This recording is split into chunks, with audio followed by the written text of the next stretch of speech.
মরতে হয় যাও, জান্নাত জাহান্নামের মাঝখানে একটা জায়গা আছে, জায়গাটার নাম হলো আরাফ। এই আরাফের মধ্যখানে যে দাঁড়া, ওখানে যে মালাকুল মউত কাঁপতে থাকবে। মালাকুল মউত বলবে, আল্লাহ সৃষ্টির শুরুতে যদি জানতাম সবাইকে মৃত্যুদান করার পরে, রূহ কবজ করার পরে আমাকেও মরতে হবে, তাহলে এই কঠিন দায়িত্বের ব্যাপারে আপনার কাছে ক্ষমা চাইতাম।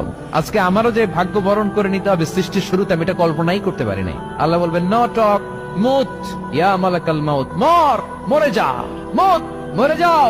বলার সাথে সাথে মালাকুল মউত এক বিকট চিৎকার হাঁকিয়ে মরে যাবে। মালাকুল মউতের চিৎকারটা সেদিন এত ভয়ঙ্কর হবে, বিষ্ণু ঈসা ইসলাম বলেন, ওই চিৎকারের আওয়াজ যদি পৃথিবীর মানুষেরা কান দিয়ে শুনতে পেত, তাহলে কিয়ামত সংগঠিত হওয়ার জন্য আলাদা করে ইসরাফিলের সিংহার প্রয়োজন হতো না।